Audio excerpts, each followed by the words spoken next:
Growing up in a house with 11 people was a little chaotic at times.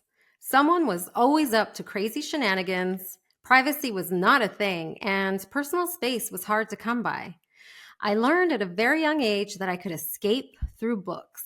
I read everything I could get my hands on: encyclopedias, newspapers, even my older siblings' textbooks. Books have the power to change lives, awaken our consciousness, and spur movements, which is why over history they've been banned and even burned.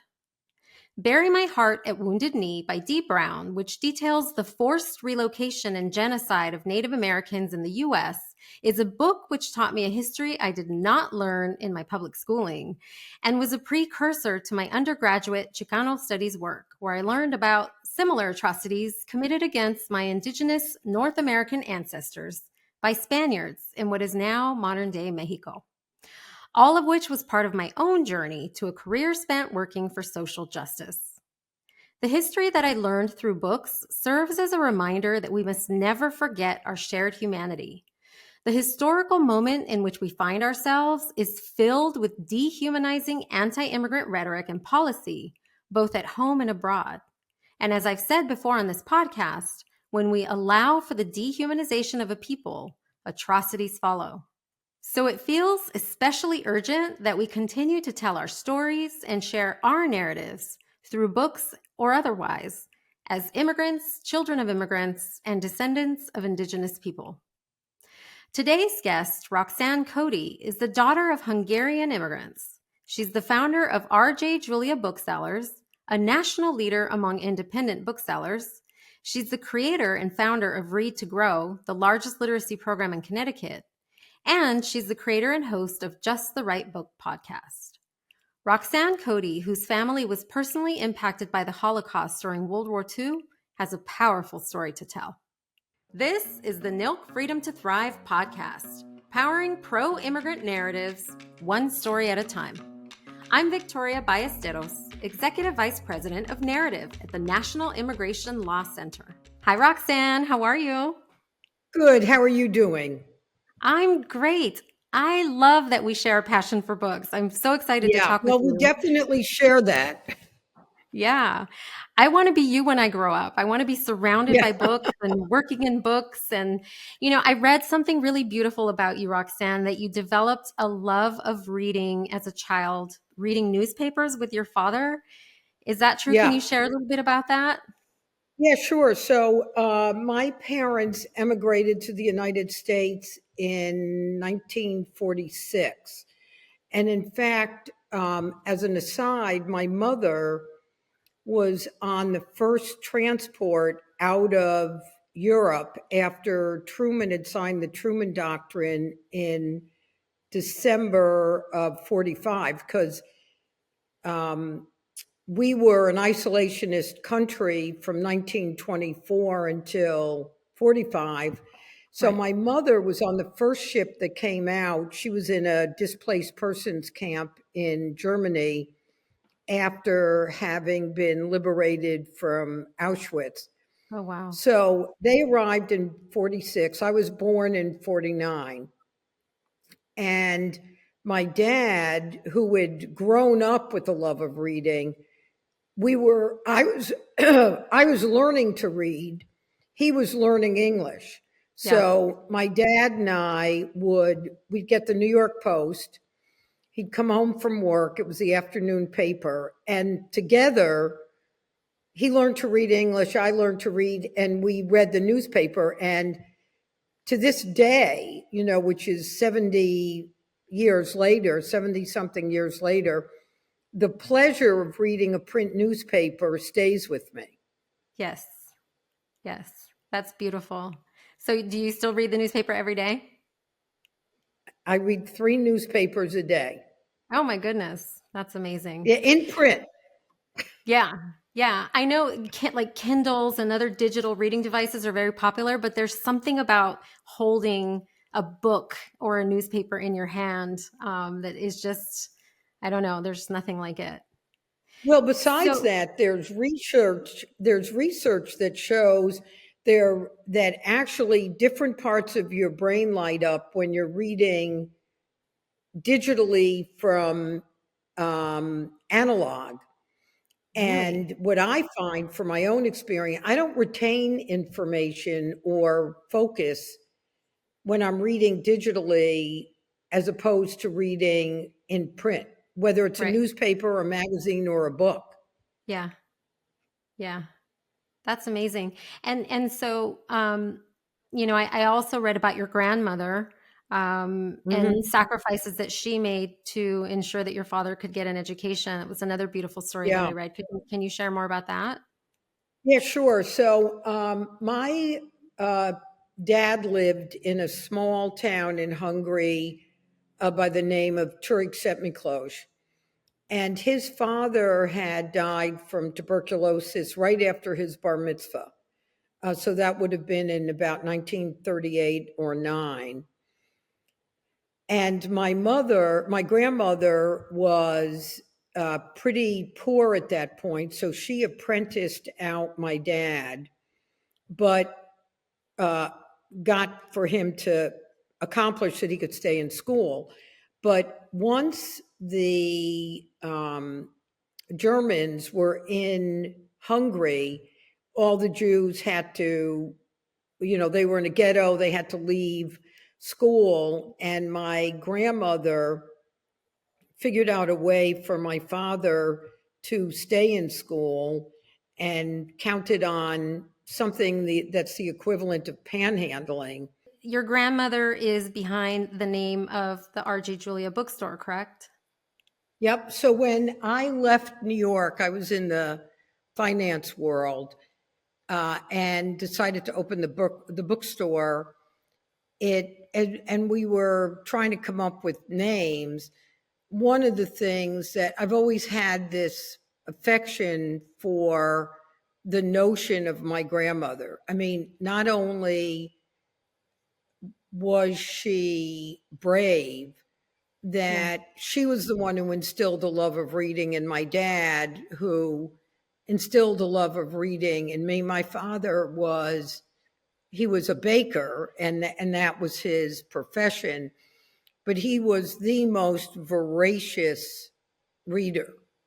And so, starting with reading the newspaper, what my dad and I always shared is this just love of words, love of books, love of learning. And so I thought, well, wouldn't it be fun to name the store after my grandmother? And probably one of the most satisfying moments in my life was my father coming to the bookstore after we built it and opened it and realizing it was named after his mother. Because, Oh, you can imagine. yeah. Yeah. What a beautiful tribute and what a beautiful story. Yeah, thank you for sharing that. You Sure. mentioned that shift, right? So I believe you had a significant corporate career and then you Yep. transitioned and opened the bookstore. What was that like? Because that's a pretty significant change to make. And Yeah. were you mid-career? Was it early in your career? So I was married at that time. I got married when I was 20. And so I was turning 40. I was a national tax director at one of the international accounting firms. And for most of my adult life, I hadn't wanted kids because I had raised kids. I'm the oldest of 6. And Oh, got in it. immigrant families, you're raising your siblings, and the Oh, yeah. age difference between me as the oldest and my youngest sister is 16 years. Oh, wow. So I had done their school conferences, I had done their college applications with them, their college tours, all of that. So I was pretty ambitious, wanted a career, and thought I didn't want kids, and then changed my mind Yeah. in my late 30s. But it was seemingly not to be. So I thought, my husband and I talked it over, and we had some um, success, and thought, well, what's the sense of just keep making money when we have an opportunity to do something that would speak more to our heart than our head. Yeah. And for me, that would always be related to books. I'm not, I wasn't sure whether I'd want to be a publisher or a writer, but I didn't know anything about publishing. I'm not a great writer. And I thought, well, what I've been spending my whole life doing is talking about books and getting friends excited about reading this book or that book. So why don't I make that a career? Yeah. So I had to give 6 months notice at my firm, which I did. And then I bought the building that the bookstore is in 1989. I had given notice to my firm in January of 89. And then decided to try one more in vitro, which worked. So I opened the bookstore in April of 90 and had my son in June of 90. So I was in Oh my my 8th goodness. month Oh, wow. when I opened the bookstore. Edward's probably the only kid with a bookstore as his sibling. Oh, yeah. You had two babies. But the decision, I loved my career doing tax work. And I did a lot of merger and acquisition work, and it was exciting. And I traveled all over the world. It was great.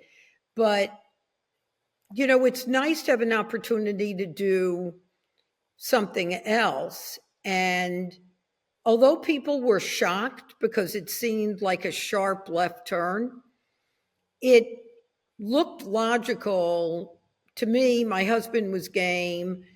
And so it was definitely about taking the opportunity to do what was about my heart. I had always done what was about my head. And what you find out in running any business, I mean, there are 70 employees. Oh, You wow. need your head and your heart Yeah. to do That's that. a big operation.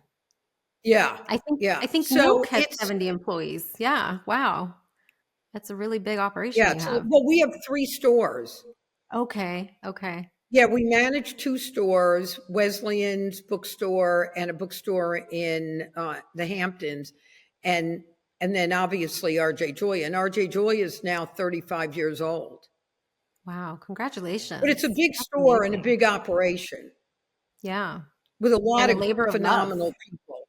Oh yeah. Yeah. But the one of the pleasures that I hadn't appreciated was the idea that we could be a certain kind of place to work, that we Yeah. could be a place where you felt seen and heard and appreciated, and that we all shared a sense of purpose. So a good deal of the store's success is about the people who have worked there and do work there now. Yeah. Yeah. And obviously your leadership in setting up that culture. Congratulations on the Well, success. thank you. Yeah, and it's funny what you said about immigrant families, children raising the other children, because I am the youngest of 9, and I like Oh to my joke that goodness. I was raised by wolves. So Yeah. that should answer all questions. Yeah, so so does your son? I think you said his name is Edward. Does your son also love books? He does. It was an interesting arc because he was dyslexic. Oh, He was very dyslexic and he didn't read until 3rd grade. oh wow, And people who were not so thoughtful would say, "Oh my God, it must be awful for you to have a kid who doesn't read and you have a bookstore." And I was like, he'll get there. right, right, And he obviously did get there. yeah. And he is as voracious a reader as I am. Oh, I love it. He reads. He reads a lot of nonfiction, Yeah, less fiction. I also read a lot of nonfiction, but yeah, he does love to read. And one of the things that's funny is when we opened the store, one of its goals was to be a place of civic conversation. okay, So we host about 300 author events a year. wow, And when, because Edward had been born simultaneous with the store, we had all the books signed to Edward. Oh, how So Edward has beautiful. books from, Bill Clinton and Hillary Clinton and Oh my Allen gosh. Ginsberg and, Anderson Cooper and Barbara Walters and Jimmy Carter and John Oh, yeah. McCain. And yeah, he's got quite the library. Wow, that's incredible. I can only Yeah, imagine. it's And pretty 300 fun. events a year. That's one Yeah. a day almost. That's a Oh lot. yeah, that's right. That's about what last night at the bookstore. Speaking of immigrants, we had Hernan Diaz. Oh, Um, nice. he's the author of Trust that won the Pulitzer, and his Yeah. first book, In the Distance, was a finalist for the Pulitzer.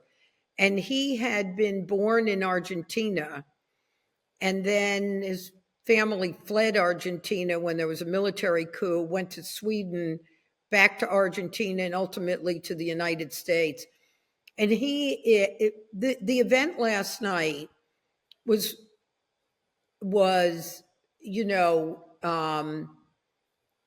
evidence number one in why it was my dream to have a bookstore. Yeah.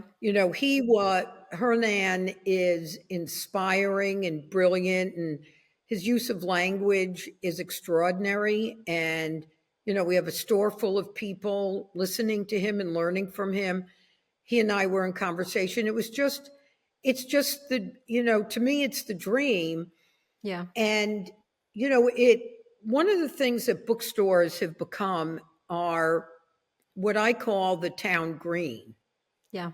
And I remember on September 11th, 2001, I went and got a TV to set up a TV in the store, and the store was packed for weeks. Oh, wow. Nobody was buying anything, but the store was packed Mhm. because they wanted to be in what they considered a refuge or a safe place, but they didn't want to be at a bar, or they didn't. And the store, which is, about 8,000 square feet with an outdoor patio and cafe, was the safe space. Yeah.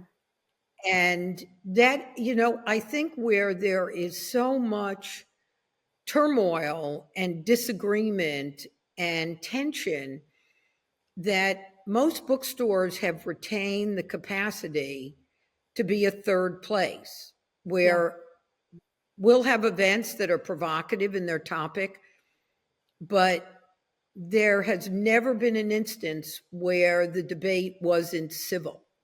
Right. And I think it's sort of the aura of the store, not just RJ Julia, but any Yeah. independent Yeah. bookstore, that this is a place where we engage in debate to learn from each other, that we Yeah. ask questions, not dictate answers. And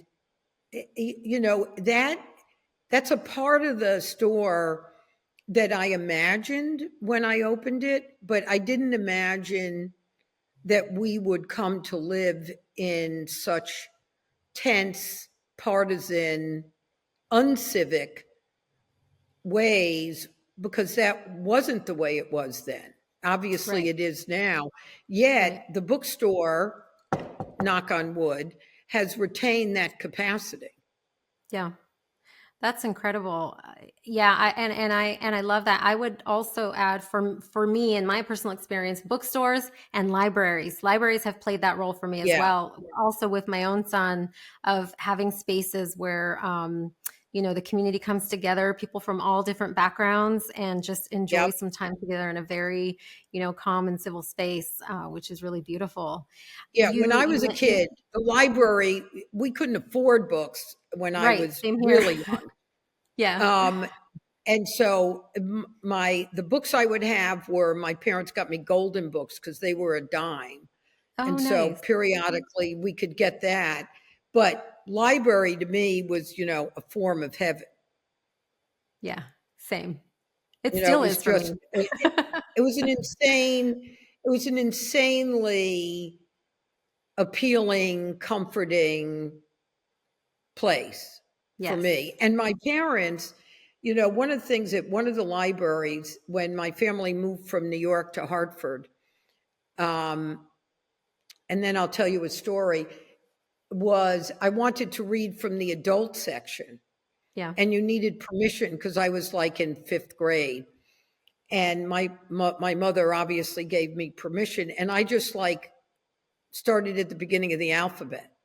Oh, It's wow. like, I actually started reverse because the first adult book I read was by Leon Uris and it was Exodus.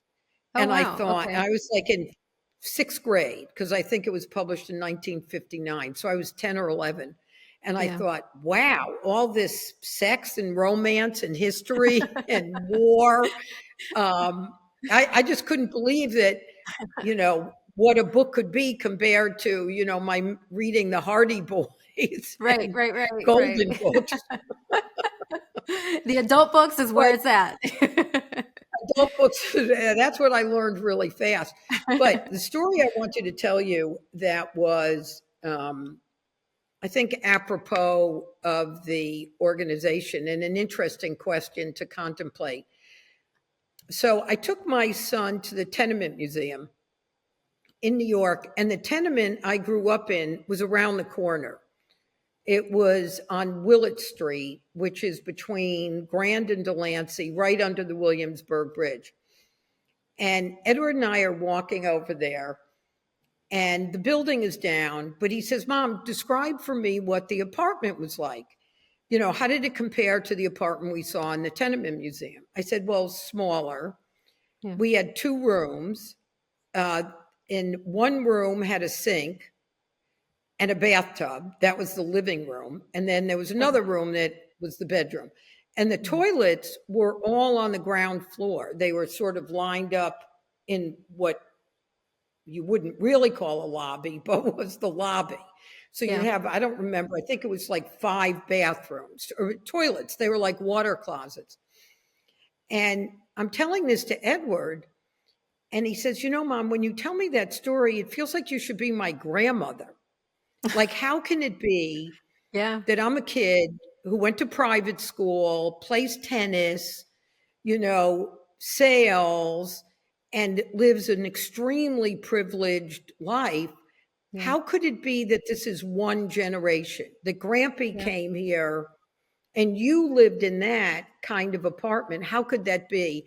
And the conversation we had was, could that happen to an immigrant coming to the country today? Could there be that kind of vast change in circumstances where the child of an immigrant and the grandchild of an immigrant could be so American and privileged?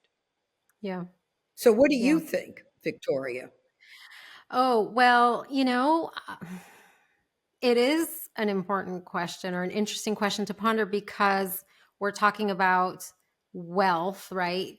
Wealth that creates that level of privilege. And so I don't know how one attains that kind of wealth in one generation, but I will say my son and I have had this conversation because my parents, for example, didn't go to school. I mean, at all. If anything, maybe Mhm. first grade level of education. My father taught himself to read and write. I didn't speak English until I was 5. But Mhm. I feel like I've been relatively successful, maybe not to the same degree, but and my son enjoys privileges that I never experienced. And we Right. talk about Right. he's only one generation away from that, right? So I do think, is that what people call the American dream? I don't know. Is that the dream that immigrants bring, that there is opportunity for growth, opportunity for thriving, Education. right? Ability, yes, education being a part of that. Yes, ability to thrive as a human, the ability to have self-determination. And I think those things Right. are privileges in comparison to what it's like in other countries, right? So yes, I do think those things are certainly attainable, but we're moving backwards, we're moving backwards with Yeah. this current anti-immigrant hostility and dehumanization and promises of mass deportations and threats of violence, like all of that stuff, I do think threaten to move So us backwards, I shocking. should say. Yeah. Yeah. Yeah. And Victoria, to that point, when my father um, ship came in on the upper or like Midtown West Side, because this was shortly after the Holocaust had ended, so you had refugees. Still wasn't easy to get in this country. Yeah. You know, refugees were not so welcome, but Right. Jewish organizations, my father, because he was a baker, within days, my father had an apartment and a job. Oh, wow. An apartment and a job, Victoria, because he Yeah. was a baker, couldn't speak a word of English, couldn't Yeah. read English, but because he had a concrete skill, Yeah. and they put him in an apartment. They put my dad in an apartment in on the Upper East Side in Yorkville with like a plumber and an electrician, right? So Yeah. they were all skilled blue Yeah. collar workers. Yeah. But just think about that in today's time. Yeah. They had a job and an apartment in short order. Yeah. That's what, that's what makes me sad when I think of uneducated immigrants coming to the country now. I mean, because my father was educated. My mother had to leave school when the Nazis came to her town. She only had a third grade education, and she Yeah. got a job sewing. Mm-hmm. She knew how to sew, so she worked in a Mm-hmm. factory Yeah. in New York City, but she had a job. Yeah. And Yeah. that's where I feel like we're just not thinking right about how to help people, A, welcome people to the country, but Right. two, set them up to succeed. Yeah. I do think a lot of immigrants have these informal networks, family members, friends Yep. of family members that play that role sometimes of welcoming them and helping them get established with a place to sleep, a Yes. place to live, maybe a job connection. But I will say our immigration system has made it incredibly difficult for Yeah. people to do that through formal structures, right? And, our immigration system hasn't been updated in 30 years. That was the last time that any Right. significant changes were made. It's very outdated. I think it's dysfunctional by design. And that's why it's really important, the work that NILC does and other pro-immigrant organizations are working to ensure that we create more and better pathways for immigrants to not only come to this country, but also establish the ability to thrive in ways that Yeah. they can define for themselves. So Well, yeah, did you it's read the article recently about the kids in the Florida school that were uh, undocumented at the time of the shooting? And there's a law that allows kids or immigrants that suffer trauma in the United States to get accelerated citizenship or visas, and it's still not happening. And the backlist, the back the backlog yeah. for them is a different department in immigration, and that's an 8-year wait. Oh These my are goodness. kids who suffered and Yeah. they were promised something, and we Yeah. can't even goddamn deliver that. Right. I mean, that's Right. crazy to me. Like, why It is is. that so difficult and complicated? Yeah. It's we recently had an interesting conversation with some folks that made a film about our border industrial complex, and their position is that it's cruel by design. There's cruelty by design, right? In our the things that we Well, it fund. feels that way. Yeah. Yeah, it certainly It feels does that feel way. that way. Yeah. Yeah, there's a lot of room for us to continue advocating and doing better by immigrants who Yeah. are coming to this country.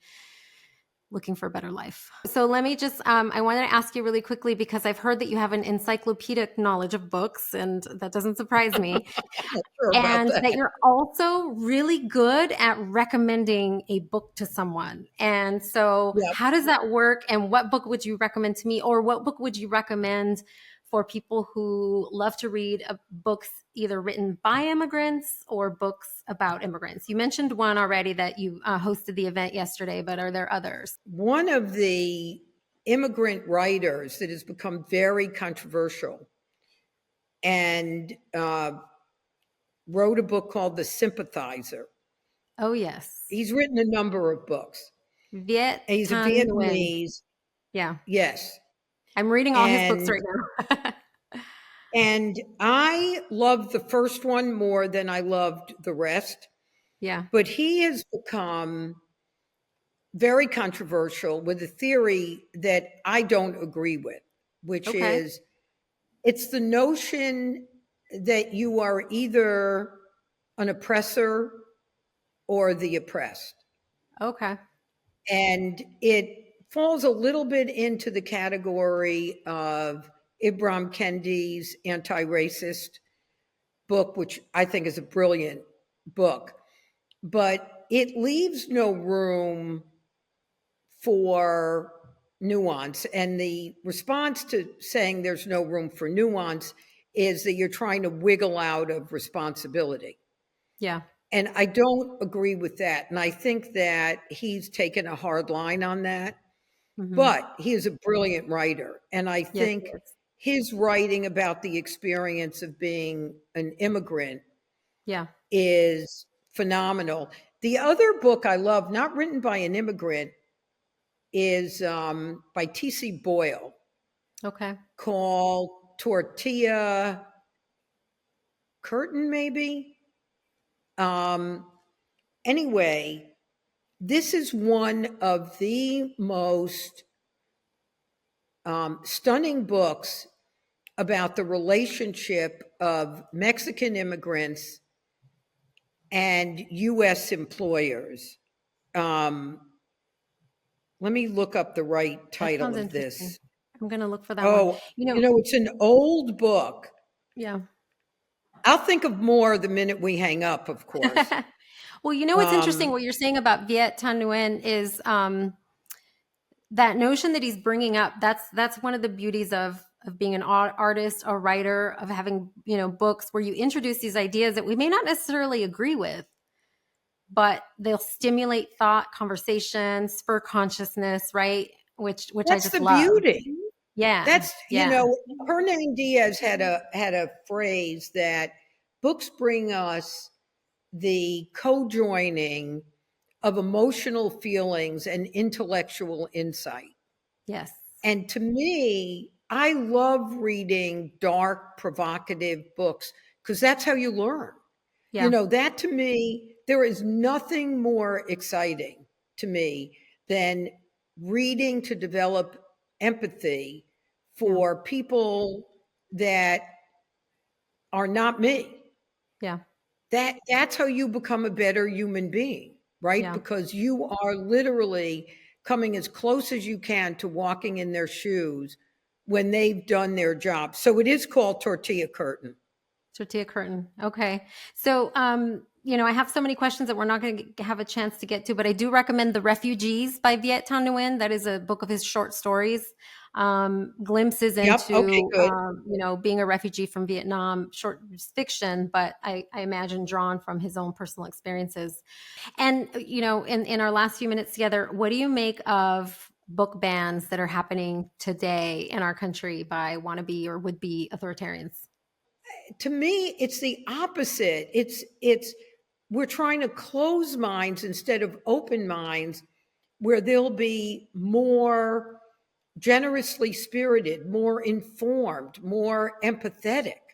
Yeah. It defies anything I can understand to be banning books, and the degree and acceleration of it is appalling. Yeah, it is. And I think that's the point, is to close thought. But I will say what I've heard is that anytime a book gets banned, it automatically skyrockets in sales. Oh yeah, definitely. So it's kind of counter effective, I guess. Not to the degree that I'd want it to be, but to some Yeah. degree. Yeah.